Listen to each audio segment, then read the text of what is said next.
Connecticut? Or no, it's Unkinsville, Connecticut. I always get the Mohegan and Foxwoods could say the Mohegan Sun as we go inside the bubble now with heavyweight Travis Kauffman, who this Saturday night takes on Otto Wallin on Showtime Championship Boxing. What's happening? Not much has happened. I can't do much. I'm stuck in a room. Well, let's start with that. I know your dad was up there a couple weeks ago when Rais Salim. I don't know why we get feedback here. Is that coming from you? No. When Rais Salim and Marcus Bates and who's the other and Joe George. Joe George. I couldn't think of it off the top of my head. Joe George fought. You know, your dad. Did your dad maybe give you any tips about how to handle this bubble? Yeah, I mean, he told me that we're pretty much locked in and there's nothing we can do. But when I'm like the week of the fight, I don't mind being locked in the room anyway. Of course, I want to get out and try to run and do things. Unfortunately, we're unable to. We're very limited to what we're able to do. I guess in a way, because you're a heavyweight, it's probably not as bad because obviously you don't have to make weight, and obviously a lot of the fighters who have to make weight in the other divisions, they need this last week to get down to their weight. So I guess because you're a heavyweight, it's probably not as taxing on you. Yeah, it's not as crucial as it is for the other weight classes, but for me, still, I always love to work out. I still love to run the day before weigh-ins. I do all that. I mean, I run up until the day of the weigh-in, the day before the weigh-ins. I work out. Sometimes, even the day of the weigh-ins, I'll still shake out very, very light. Nothing strenuous, maybe like 6 rounds of shadow boxing, but just because I want to stay sharp, because come Saturday night, I want to make sure I'm as good as I'm going to be. Tell me what's the food situation up there? Whatever they give us, we eat. And then there's a lot of snacks. Well, stay the hell away from those. I try. My dad just got on my case because I ate a Reese's, and but I stay with these snacks though. So I picked at a Reese's. Shouldn't have, but it was hard not to. But he got it away from me, so it's out of sight and out of mind. But that's why I stay with my fruit as well. So let's get down to it. You've been training down in Houston, Texas, under your dad, and we'll get into that situation in a minute. How did everything go with training camp down there? Training was good. I mean, me and my dad, we butt heads as always, which is why we ended up bringing Nazim in before. But I mean, it was good. I mean, we butted heads earlier in the beginning of the camp. But we were good for the most part of camp. I mean, it was different. Definitely, I'm a lot older. I'm a lot more mature than what I was when I was younger. So I'm not so quick to snap anymore. I still snap, but just not as quick. Everyone, we're getting some comments here. John Lundy says Travis still had to make weight to condition his body. Chris Mickshaw, Travis looks very focused for this fight. Looking Maria and Tarvis Sims looking good. Travis Kauffman. Steve Casper, what weight are you shooting for at the weigh-in for yourself? For me? Yes. Well, I really don't know my weight. Like, I'd be more on top of my weight. I would have loved to weigh in the same thing I did for Ortiz around 229, anywhere from 225 to 235. I would have loved to do. But you got to remember, I've been off 2 years. I blew up to almost 300 pounds. When I started camp, I was, 272, 273. When I started camp, I was 272. So I'd be happy anywhere between 230 and 240 for this fight. And then after I win this fight, continue to stay back in the gym to tighten my body up, because my body's going. I'm gonna look like flubber in there. I mean, it's gonna jiggle. But I worked hard. Yeah, well, I always say, people when they see people's physiques who aren't exactly, looking like Charles Atlas in there, but you know what? If you're comfortable and you can, go the whole 10 rounds, at a good pace, and if that's what works for you. All that matters is that we perform. I'm not in a beauty contest. I'm in a hurt business. That you would have lost a long time ago. The beauty contest. The beauty contest. Yeah, I would have lost that. You're crazy. But no, I'm definitely, I feel good. I feel good. So no matter what my weight is, we worked hard. We got a bunch of sparring with different guys, some amateur guys, some professional guys, and I'm just ready to fight, ready to knock off these 2 years, almost two, not quite 2 years, but about 18 months of being out of the ring, 20 months, whatever it's been, without being in the ring, and really able to test the shoulder out and go out there and do what I believe I'm capable of doing. You mentioned back with your dad, who trained you for, I would say, 80% of your career, if not more. Obviously, the switch to Nazeem Richardson, the late great Nazeem Richardson. Talk about first getting over, well, not getting over, but Nazeem's passing so close to this fight. I mean, how much of a distraction has that been?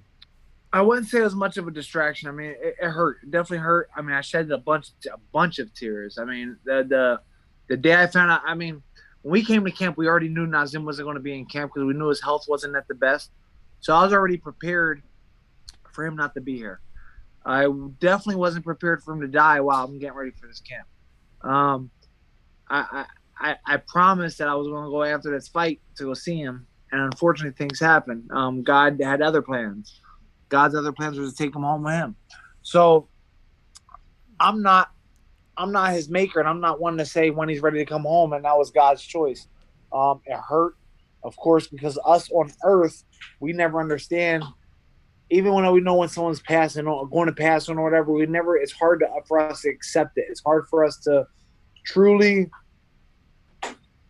accept it and truly understand it. And I really didn't think Nazeem was going to pass on, and it hurt bad, but I cried for days. But I can remember being in the gym. The one day I went to the gym after the day after he passed, or the morning he passed, I forget.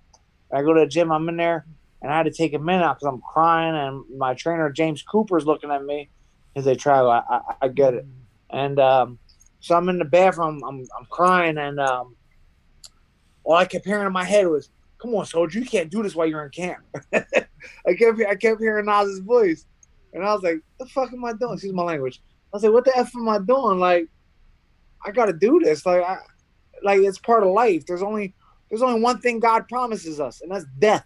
We're not promised to be millionaires. We're not promised health. We're not promised anything except death.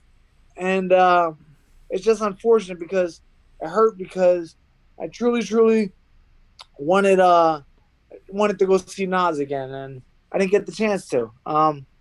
It is what it is, but it was definitely, it helped. Before Nas passed away, I was trying to kind of just go with the flow of things. After he passed away, it kind of motivated me to, like, you know what? Fuck this. Let's go to war. Let's work.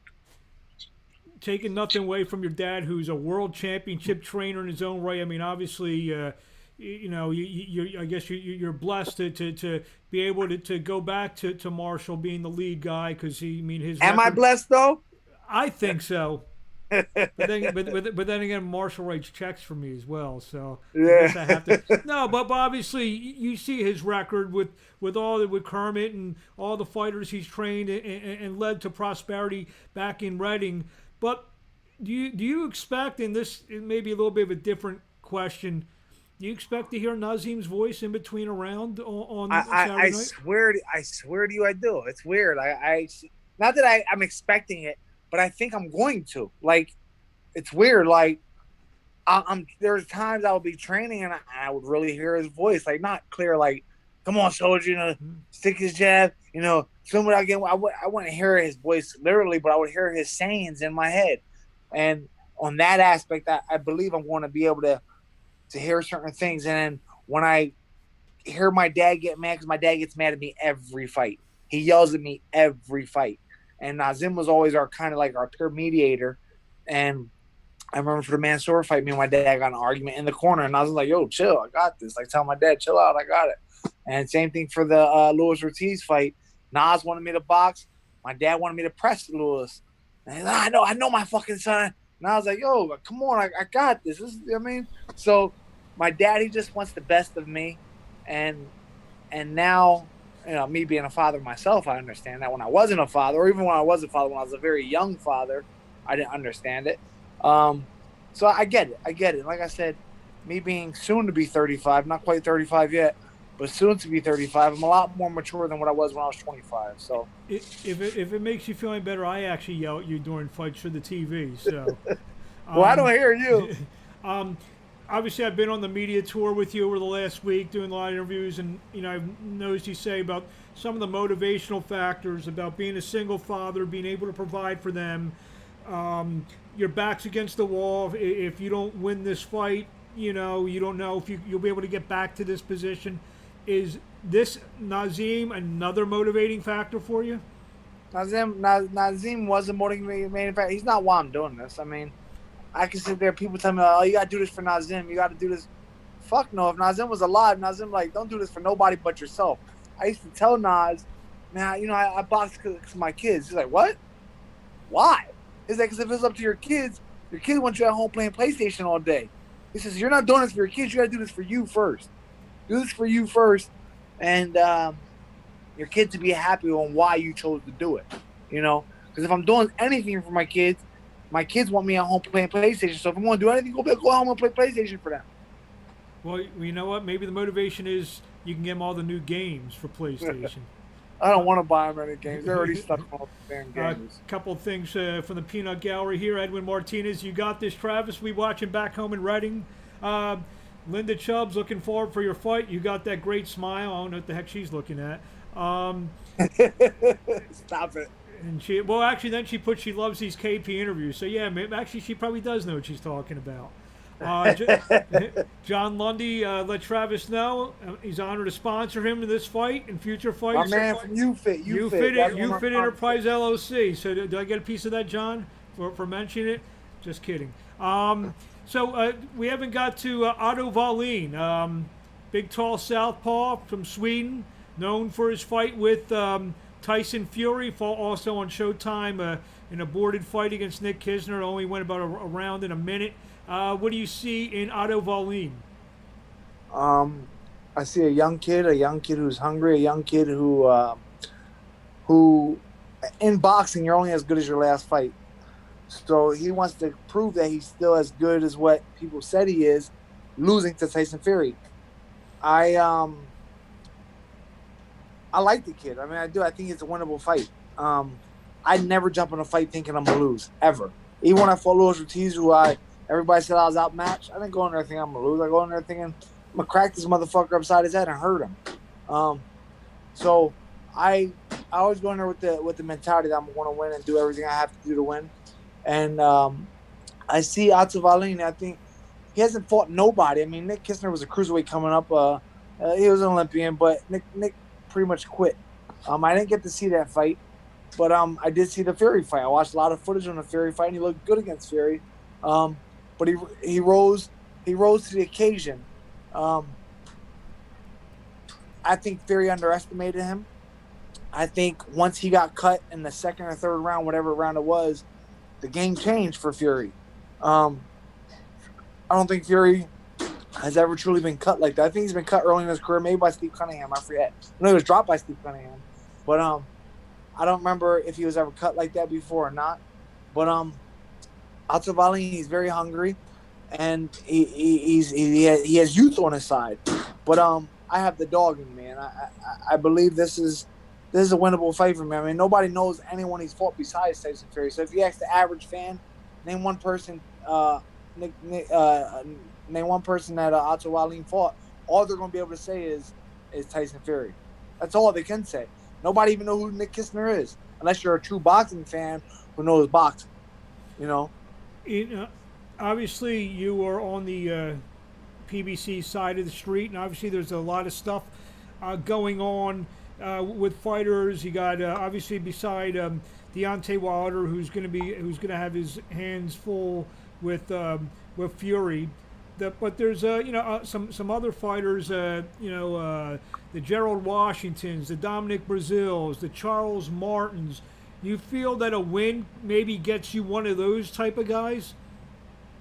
I don't know. I mean, first things first is to win. I have to win. I can't worry about who's next. Mm-hmm. I've always been the guy, whoever Al Heyman says I'm fighting, I say yes. I don't give a shit who it is. Someone asked me earlier in another interview, who would you like to fight next? Andrew Reese, Joshua, this guy. And I said all four of them in the same day. I don't care. Show me a paycheck and let's fight. I do this because I want to be the heavyweight champion of the world, but I do this because I also believe that I'm very good. I do this because I want to get a paycheck to provide for my family. I don't do this just for a paycheck. I do this because I truly believe I'm good. Which is why people say to me all the time, why would you take this fight for your first fight back after being 2 years off after surgery? And my response is always, why not? Why not take this type of fight? I'm not getting any younger. I truly believe I belong at that elite level. I fought better opposition than Otto Wallin has ever fought. I mean, besides Fury, of course. Fury is a giant in the game. And he looked good against the giant. But other than that, I mean, why not fight somebody like that? Why not? I know before all the craziness in this world started with the COVID-19, which unfortunately you you contracted, you weren't supposed to take a tune-up fight. Do you feel that maybe you had to take this fight because maybe opportunities, you see these cards, usually these PBC cards at 14, 15 fights. This fight has 3-4 fights on Saturday night that there aren't those opportunities for the tune-up fights anymore, or at least now while they're doing these smaller type of events. Yes and no. I mean, I could have taken a tune-up fight, but Are you taking us to the bathroom? Yeah, well, I went to the bathroom, put my mask on because I gotta go grab my dinner. Oh, okay. So bear with me. Okay. Bear with me 1 second. So I wasn't gonna take a shit or nothing in front of you guys. Stop. Get to show you guys a tour of the bubble. So for me, when they offered this fight, I knew there wasn't going to be many opportunities because of the COVID thing, and who knows how long it's going to be till things get back to normal. And like I said, why not? Why not take this type of fight? This is exclusive. We are getting a tour of the bubble. You definitely are, brother. I think we're losing you. I don't know if it was a good idea. There you're back. I'm back. You hear me? Yes. All right. For me, it was an opportunity because I know I beat Otto Wallin. The next fight is huge. It's life changing. If I win this fight, it's life changing for me. So why not take this type of a fight? And I don't turn down fights. I've never. How you doing? All right. We'll keep you another minute because we don't want to infringe on your dinner. No, you could more to look at my dinner. Oh, look at this. Let's look. What do we got here? This is the bubble, man. What do we got here? Give us what's on the menu. Yeah, let's. What kind of dressing should he have? Give me the balsamic vinaigrette. And Travis, we've talked about your weight. Just one. No bread. No bread. Oh, look at this. See, you're killing me. Just one. And I'm a heavyweight. You're killing me. Wow. See, guys, for all the fans. Cheddar grits, broccoli and carrots, brisket, and I mean, broccoli, carrots, brisket, and whatever's down there. If she can hear me, make sure she knows you're not allowed at the dessert end. No, I don't eat the dessert end. There you go. All right, well, I want no desserts. Anything you want to say in closing? Because obviously we're not infringing on your dinner. Yeah, I just tune in. You give me a little more than that. A little more. Tune in. I'm excited to finally be back and some brisket. And thanks for all the support over the years. People who continue to support me and will continue to support me over the years. Thanks to all my sponsors. Can I mention my sponsors while I'm on here? Or no, do I have to pay you for that? Nah, that's okay. Well, the number one sponsor is Virus Vodka. The mask I'm wearing, obviously. Oh, yes, a bottle of water, please. See, you guys are see. I'm so worried about you guys. Forgot about what I was doing. The number one sponsor is Virus Vodka. Then also All Floors and More in Houston, Texas. That was Charlton Rich, who's been a part of Team Kauffman for the last, I don't know, 5 years, 5-6 years. Then we have. Are you taking your food back to your room? Yeah, we have to. Oh, that's it. I was going to ask if that's okay. I got you. So finish up with the sponsors. As you pause, finish up with the sponsors. O Athletics, which is O Athletics, was the gym that we train out of. Can you hear me? Yes. O Athletics was the gym we train out of. O Athletic is owned by my strength and conditioning coach, James Cooper. It's also owned by NFL superstar Adrian Peterson, Trent Williams. They're both NFL players. And then also another guy, I can't think of his name. Yeah, there was another NFL player, I think, involved with that, no? No, only 2 NFL players involved with that. I have UFit, obviously, John Lundy, who commented. I have I'm So Redding, which is I'm So Gear. If you see this, I'm So Against Police Brutality. I don't know if it's read backwards on here, but no, it looks good. It's right side up. So that I have JillSwenson.net, which is if you need CBD products, hit her up. MillionaireMansionsForSale.com. Nike also sponsored me. They send me all my boots all the time. Havoc Boxing Gear, who made my offer for me for this fight. I didn't receive it yet. Hopefully he gets it here on time. And then Jam and Ink Design and Engraving out in Houston, Texas. So I thank everybody who supported me over the years, who continue to support me. And I appreciate everybody who's going to tune in Saturday night on Showtime. And remember, I'm the first fight. I go in the ring, I believe, at 9 o'clock. Hopefully, I'm walking out the ring. Hopefully, I'm walking out the ring at 9:01. We'll settle for 9:05. We'll let Jimmy Lennon at least do the announcements. So, real quickly, the social media. You can follow me on Instagram at mytime _champ. That's the Twitter's exactly the same. Facebook is my name, Travis Kauffman, or I have a fan site, Travis My Time Kauffman. I don't really be on the fan site much. I'm very active with my social media on Facebook. I'm very active on social media because I like to interact with my fans, let them know, regardless of where I've been, no matter amount of money I made, whatever, I'm a normal guy. And I love to interact with people because there's a lot of these quote-unquote celebrities or quote-unquote people who make money and forget where they come from. They don't interact with their fans anymore. And I've always been the type I have that problem. I'm sure you do. So I've always been the type to always want to interact with my fans and just let them know I'm really a real guy. I'm down to earth, and I come from a humble beginning, very dirt poor. I see my dad work very hard to get to where he's at, and he makes very good money now. So I've seen that, and we come from a very rough area, Reading, Pennsylvania, and I'm very grateful for my fans in Reading, my fans all over the world. Fans in Europe and everything, and just an honor. This January would be 15 years as a professional, so I have a lot of veteran experiences, and you'll see that come Saturday night. I said to you earlier when you were doing your Facebook Live, you may gain some fans from Sweden on Saturday night. Well, that's the plan. I hope we go out there and knock him out, and you'll be like Rocky. I become a celebrity over in Sweden. They want me over there to fight all the time. Hey, money talks. I'll go wherever the money's at. There you go. Well, hopefully you'll gain a lot more fans following on the social networks after a big victory on Saturday night, Travis. We wish you the best of luck, and we'll see you soon. We'll talk to you along the way.